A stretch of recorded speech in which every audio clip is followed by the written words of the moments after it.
Sam, what has made you so successful in your career? Well, that already has certain assumptions to it. Yes, it does. The first one is that I've been successful and that I know what the standards, criteria for success really is. I'm not quite sure any of us ever know that. And that I've had sort of a logical career. I think my career came from my capacity, and I don't know if success is the word I'd use. I think I'm a good muddler. I think I know how to muddle through. In my academic career, I moved from one research topic to another. I was able to seize intellectual and interesting opportunities, number one. I also think that I sort of celebrate my own limitations. Even as an academic, you tell people you're a Cornell professor and they think automatically he must be really, really, really smart. Yeah. Not true. I mean, I think we are who we are, and we use those skills and whatever capacity we have. And I think as we go through life, we try to match opportunities and our abilities, and hopefully once in a while that even allows us to be a little authentic about ourselves as we move ahead. And then I've been blessed with really, really a bunch of really good friends. To me, friends, I'm one of these people who believes you work with your friends and you make the people you work with friends. And finally, I don't think I've ever taken anything I've done. There are people that really do important things in the world. I'm not sure that I do is that critical or saves anyone's life. Maybe it has an effect on some people. I think that having a little humility about who you are and a little sense of humor about it. So I'll take the success as a compliment. But I'm not quite sure what did it, but whatever it is, I'm grateful for it. Who have been your mentors in your career? When you think about mentors, I like the word as it's used in the world today, but if we look at our career seriously, our lives seriously, it's hard to differentiate life and career. I'm not sure we think in terms of mentors, of like, this person mentored me, did this for me and did this for me. I think in terms of sparks. I mean, sort of people that along the way were there, giving you a little light, a little direction, so you could sort of, I mean, how many times did you really have in your life if someone calls in, okay, son, let me tell you how to do this. I mean, maybe doesn't happen anymore, does maybe it? Like football, I mean, but I don't know what happened. I don't just but no one ever sat me down and said, but along the way, people have been kind to me. And have taken time to do that. So I think of a couple of people. The often is you're all expecting, here he goes, he's going to talk about his father. Well, yeah, I mean, at a certain level, my father was a welder in New York. And I used to go out with him doing welding at night when I went to college. And he came to this country. And I think that to the degree that he came to this country and made his way, and first generation high school graduate and whatever, and to the degree that he made it and made that possible. We always talk about these things, but it's true. People make like a cliche. Because I wasn't the most brilliant of high school students. I spent my time, I know it doesn't look it, but I actually did spend my time doing sports. And my coach at that time, I wound up being the water boy. I wasn't quite the star, but the idea. And finally, I think of one guy in graduate school that was remarkably kind to me. We had nothing in common. Really? And he came from Mississippi, I came from Brooklyn, but we met in this common space. But so I think along the way, of friends that I write with, people that are there just to sort of light your way once in a while. Now, are they mentors? No, but they're people that you relate to from an internal place and you carry them all the time. So there's a whole bunch of them, a friend of mine that I write with. And so I think that I've had quite a few. So maybe it's not a classic mentor. So you recommend that people be open to unexpected mentoring in a sense? I recommend that you, first of all, I believe in mentoring in organizations. I think you should find yourself a mentor, someone that gives you the rope. If you're a young person coming into an organization, into a law firm, into a major corporation, into a school as a teacher, find someone to reach, or even if you're going to a university as a student. I always tell students, you're going to go to a top level university, find a person to mentor you, to have a relationship, to give you, share skills, etc. But in life, I think sometimes we fall upon our mentors in much less strategic or tactical. We fall on them. And you say to someone, you go to, and you suddenly have a conversation. Sometimes a mentoring experience can take just a few minutes. It's a role play. So I think it's in different settings. And so I think you have to be, but in an organization, I encourage people to do that. What other good advice do you have for young people who want to rise to the top today? I've had experience with young people for now going well into the third decade and then some. Some of my students now, I look at them and they are among the most remarkable, successful people you know. Some you would know by name, and I take great pride for that association.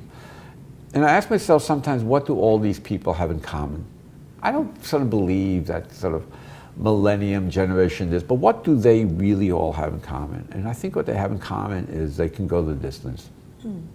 They can go the distance. They were not necessarily the brightest, but they can go the distance. And they also had in common something else. They spent a lot of time worrying about their social skills. And I'm not talking about how are they in a party. I'm talking about how empathetic they are. One of them recently said to me, in meeting my undergraduate, who runs a major, major, major corporation, he said that the one lesson he's learned is always to keep the intentions of others, no matter close to him. And it's a strange line. But they understood social, where they are, how to socially relate to other people. I think that my advice would be to young people coming out now is, first of all, you don't have to be so cool.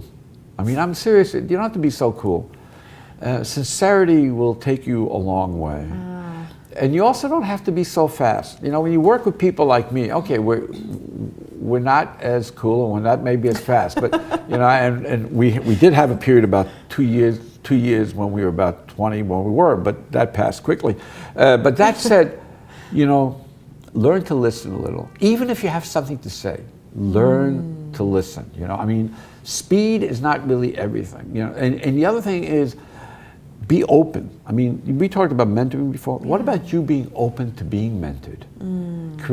If you want to create a partnership with someone, it's as much in you as in the others. So these little things, slow down. You know, you don't have to be so cool about everything.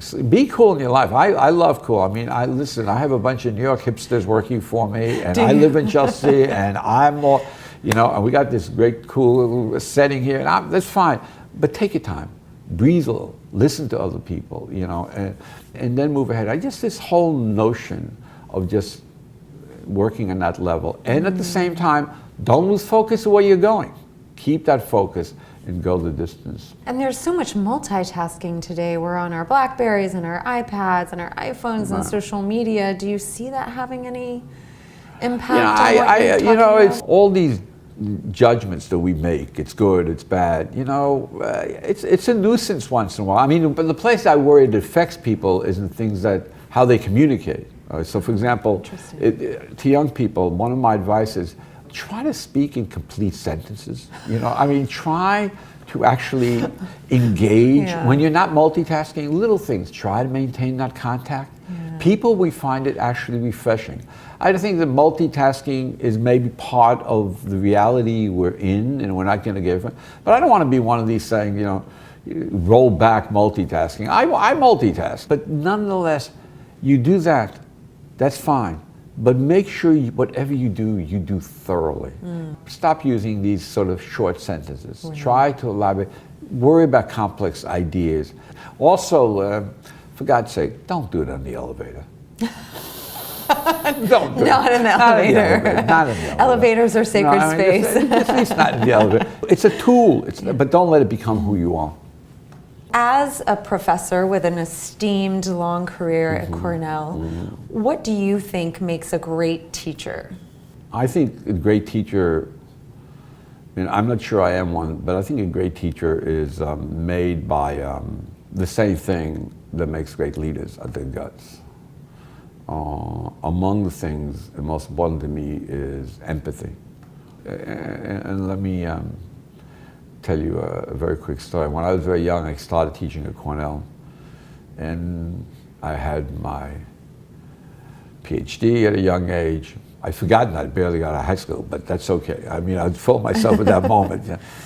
And I remember that I would enjoy a lot this sense of my presence. And one day a student came to talk to me. I was sitting there, and I realized, my God, that student is actually a little fearful, maybe a little awe. And he's not comfortable in his skin around me. And for a second, I said, oh, that's sort of interesting. I felt my strength. And then I did something very strange. I walked around the desk, and I introduced myself to him. And the entire atmosphere in the room melted. It was a strange moment in my career. Suddenly I realized that you can still hold standards, criteria, be tough and demanding, while still being empathetic. And I think at the core, if you listen and try to listen and understand what other people are coming from, I'm sure we'll get to some other stuff and political stuff later, but the point is, even in any situation, if you begin to, at the core, it's empathy. I used to, after that point, I used to get up in front of my class, and I haven't taught a big class in years, and I used to say something to the effect of saying, welcome to my class, ba-boom, ba-ba, and said, I speak really, really quickly, and et cetera, and I grew up in Brooklyn, New York, and et cetera, and some of you will have trouble understanding me. If you do, you're to stop me, and you're to tell me I speak really quickly, and you're mumbling your words, can you please go again? That is your obligation in this classroom. My obligation is to listen to you and be empathetic. And you know what? Even if you speak quickly and they don't stop you, at least you sent a message that you give a hoot. I think leaders need to do that. Leaders and teachers, great leaders and teachers need to do that. Tell me why you started the Bacharach group. The Bacharach Leadership Group, BLG, was formed a number of years ago. And as an academic, you spend your life writing books, and you spend your life worrying about ideas and doing a lot of statistical analysis, and you get into the aesthetics of the ideas.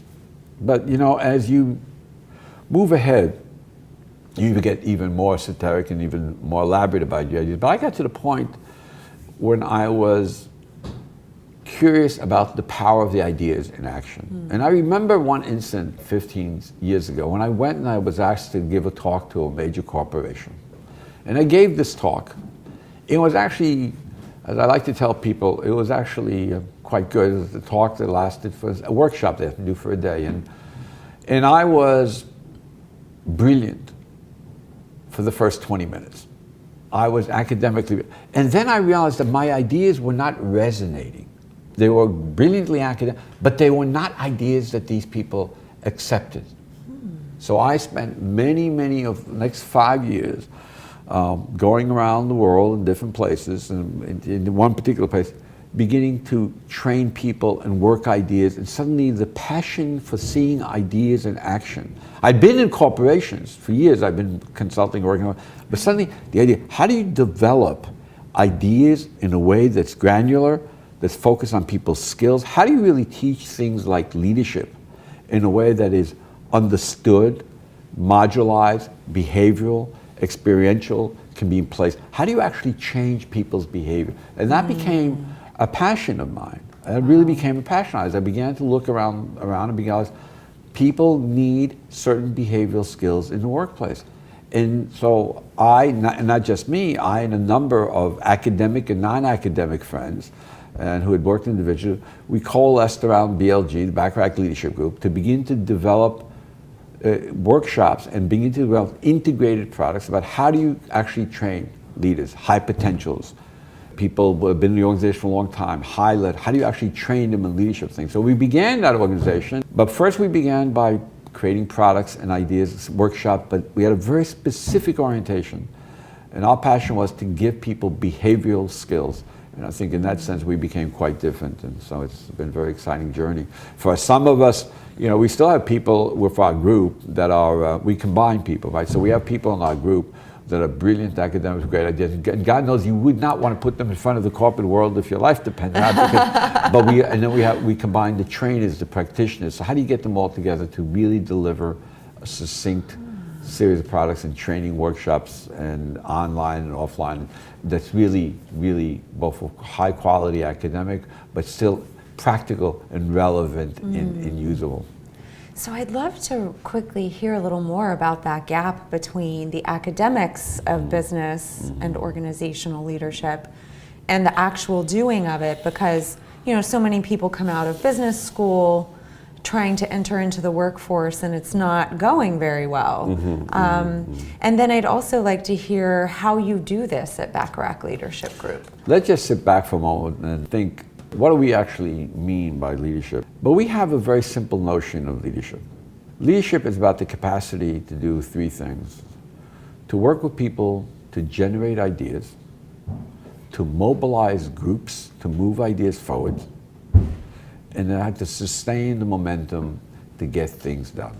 So it's really about execution. It's about execution in terms of moving people, having the political common sense of how do I create a team, who do I need to. First, it's about how do I work with a team to come up with new ideas? How do I take creative people and move them to an innovation? Now I have the innovation in place. How do I get the support for the innovation? How do I have the political competence to move it forward in the organization? Finally, how do I sustain the momentum? How do I coach my people, enhance my people, build my people so they hang in there with me for a long time and we move together? So three notions: coming up with ideas in a group, mobilizing teams and getting the political support, political competence, and then coaching and enhancing your people to go the distance. That's true for a leader on any aspect, in a large corporation, an entrepreneur, etc. So if you look at this, what are we saying? We're saying that I really believe this, that people sometimes lead not because of their personality. So a lot of people lead in spite of their personality. When we think about leadership, we have classic notions of leadership, and some are, charisma, and inspirational. I sometimes worry about this because I come from a very old school. You asked me before what moves me, and people that get things done. I tend to be a New Yorker in that sense. I believe in execution. If we use some of the criteria that people have always attributed to leadership, a lot of us wouldn't be playing the game because we wouldn't be included because of our accents, because of our looks, because of our genders. I want leadership to be about execution. We look at this world and people say, well, such and such is such and such, or he's nerdy, or he's that, or she's like that. My attitude is, do they execute? And my notion is, can I teach a group of people to mobilize ideas, have the political competence to move ideas forward, and keep people in their corner, sustain and enhance it? And I believe you can teach people these behavioral skills. So I really believe in sort of the democratization of leadership, and that by giving people specific skills. And I think that's what makes great leaders, and I think that's what makes for great organizations. People that can execute. Now we have to do that, and that's my notion. Not just going out there, hiring them by the fact that they seem to be charismatic. That's fine, but not everybody is that charismatic personality. Some of us just got to sort of push it along and go the distance. There's some introverts who turn out to be extraordinary leaders. Great leaders. How many times you work with people and you go, the last people that would sort of do the leadership profile and you say, but they're the people you want in your corner because they're the ones that know how to do these particular skills. So at BLG, we focus on these three clear components.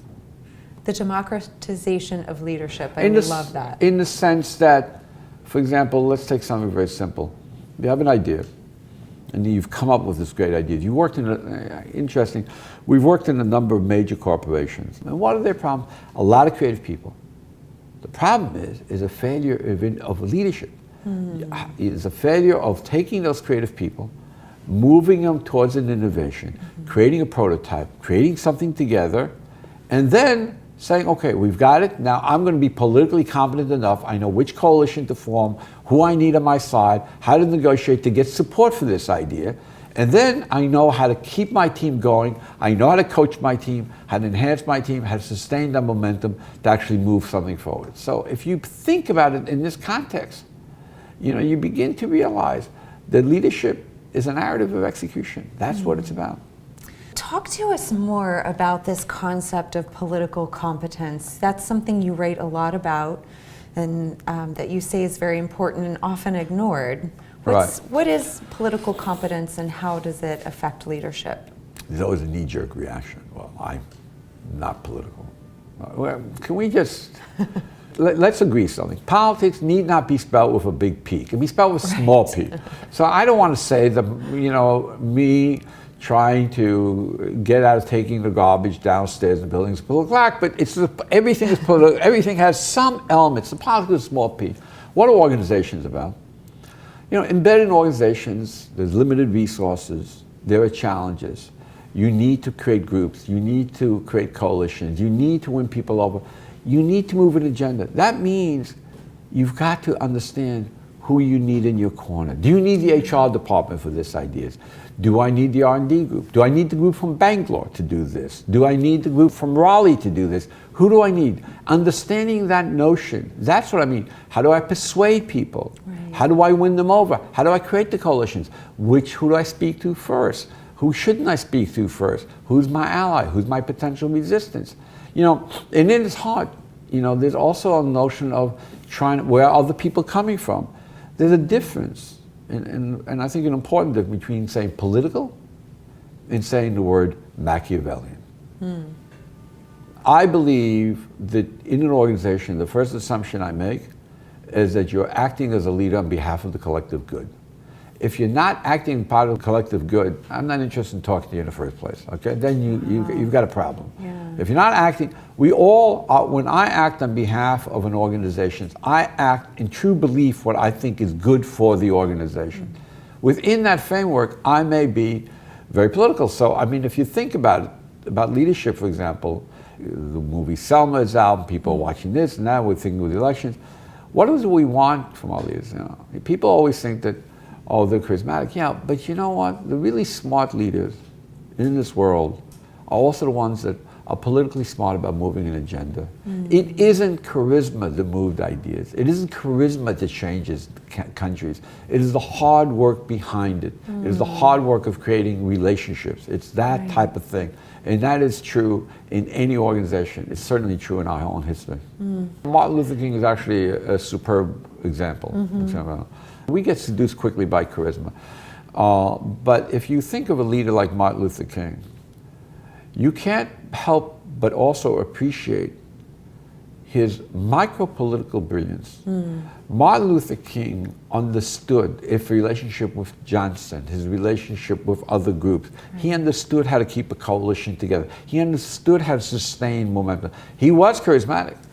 But do you folks think that that's all he did? That's what he spent all his time going around giving speeches? No. Charisma may have opened the door, his ability to articulate, but behind that was a man that was brilliant in creating coalitions and moving agendas. I have no doubt, if Martin Luther King was a CEO, God willing was alive today, was a CEO of any corporation, I would be the first one to invest. Yeah. I would be the first one to invest. What does a great leader do? What do we train people to do? We train people to create coalitions. We train people to work with other people. Martin Luther King did that brilliantly.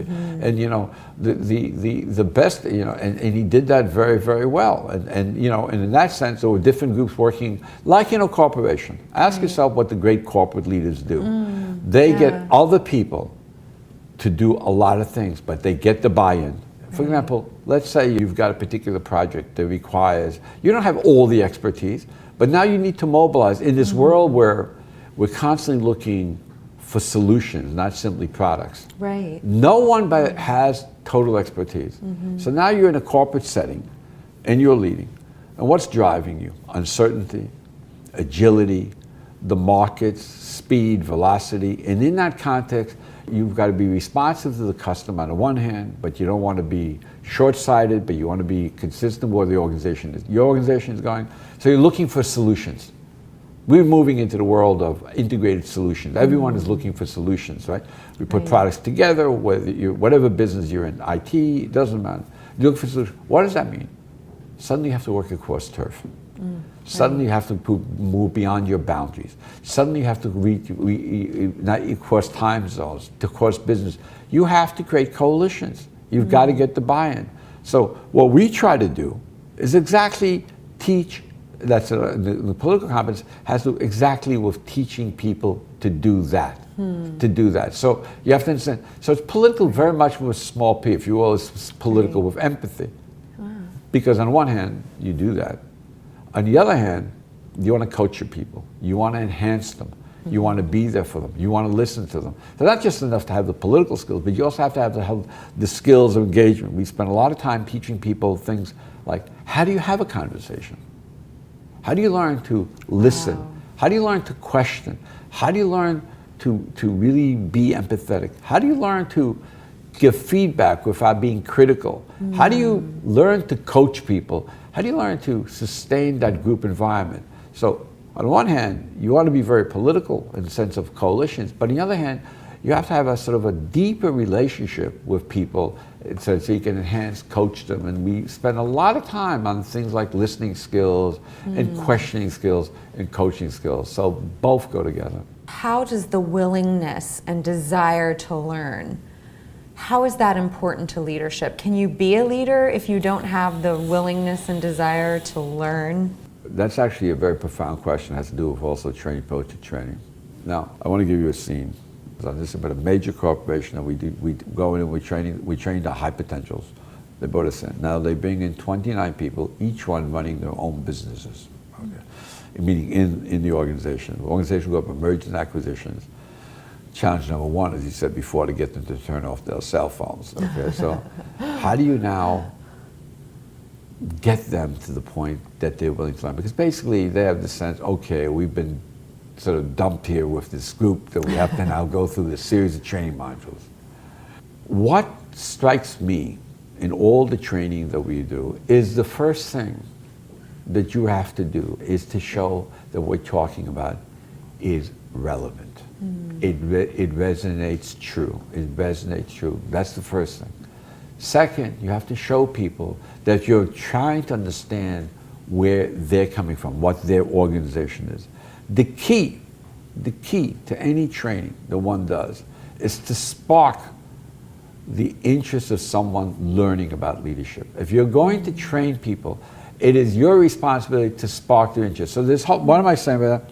Not everyone says, oh, teach me everything I need to know about leadership. You have to make it very clear to them that there's something to gain, there's something really to gain. So that's from the point of view of training. Once you've broken through that, you have yourself partners. I mean, one thing that strikes me, we go and do training and it ends, but the dialogue continues. We keep on getting phone calls, we get together. Really? So that's important. People are busy, people are struggling, people are multi-thinking, people are worried about their job. When am I here when I should be attending to an account? You have to show them relevance. That's number one. Number two, you also have to show them that it's not only important for their job, they'll be able to take it other place in any situation. That's one thing. I think you have to really show leaders, when training them, that you can make them better in a relevant, in a very deep way. I think it's very, very important. What are some of the other important behavioral skills of leadership? You talk about negotiation and influence and growth. If we approach the challenge and we agree, let's say we've agreed on the challenge of leadership in any setting, corporate or otherwise, on any level, especially on level of people that have to, is execution. And to do that, you have to ideate, come up with ideas, sustain momentum, and ideate, come up with ideas, mobilize people on political competence, and then go the distance with in enhancing and coaching people to sustain momentum. Then I think once you understand that, I think very clearly the skills become obvious. So let's take a few one by one around ideation. Okay, how do you begin to process a group of people who are very creative? And how do you begin to process that group to come up with one or two prototypes that you can actually put up the hierarchy or put investments in? How do you begin to do that? Little things like, how do you begin to, do a little thinking? How do you get them to think divergently and convergently? How do you manage that creative team that you want to do, that you want to move ahead from? How do you begin to ask yourself, what are the criteria by which I'm going to eliminate whether this is a good prototype to go forward with or not?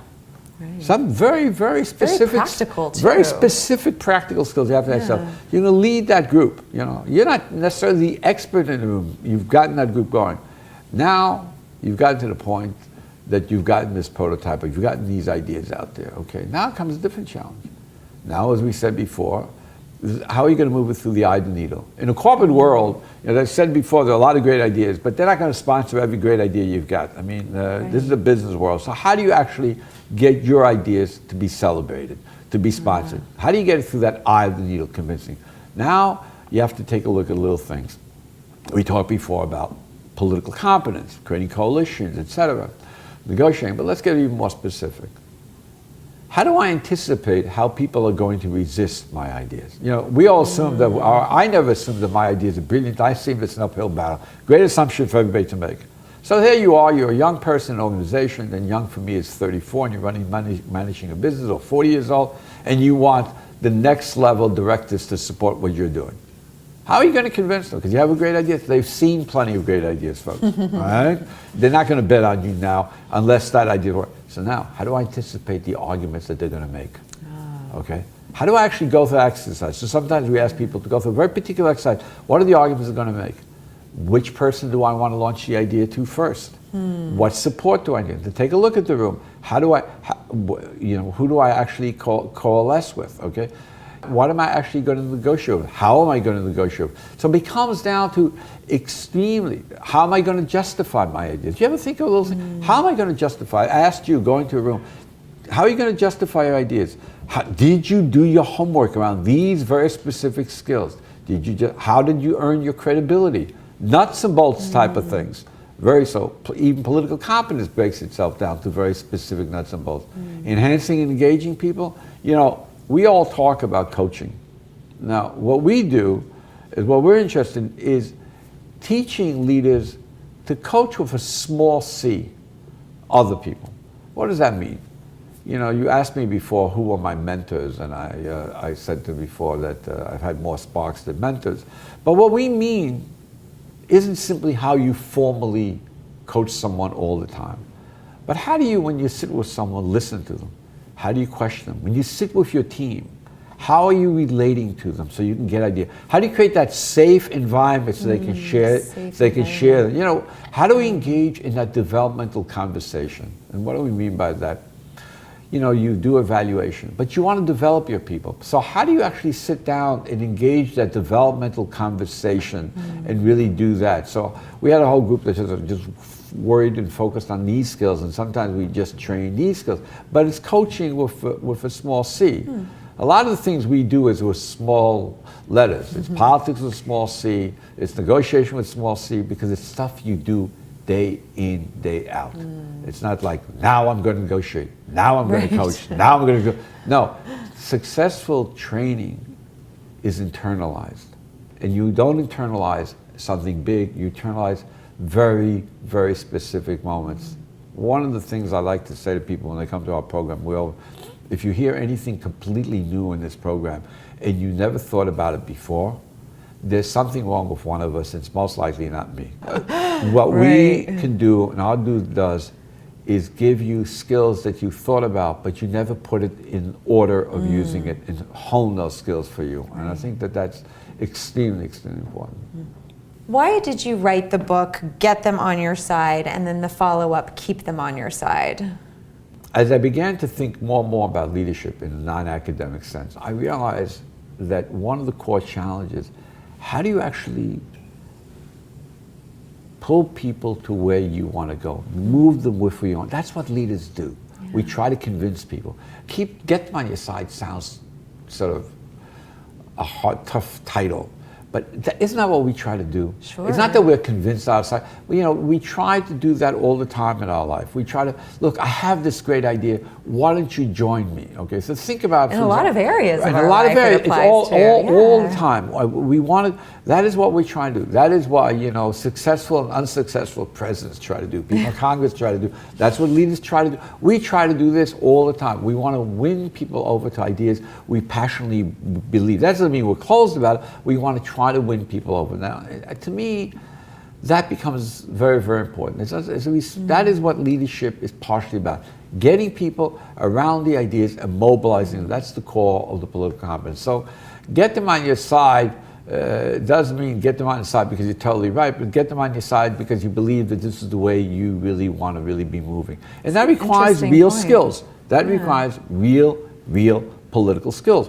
Many of our failed leaders, many of our failed entrepreneurs, many of our unsuccessful leaders are ones that had great ideas but couldn't in fact mobilize people to their side. I mean, we take a look at that, and many of our failed politicians, failed to do that because they got people and they just couldn't really move the agendas ahead. It's about moving an agenda. In order to move an agenda, and to lead, you've got to get people on your side. So the title came to that. In terms of to keep them on your side, because the flip side, once you've got them there, how often have you voted for someone and then say, whoa, they're not delivering, okay? So, or you hired someone. They're not once you mobilize that people on the group, now you got to sustain the difference. You go to distance. So ask yourself, you're an entrepreneur, you're starting a business, or you're in an organization and you're running a new project and you've got a deadline. You've convinced people to join you. You've got the right group behind you. You've got them on your side. Now you got to get them to go the distance. Now it's 11 o'clock at night.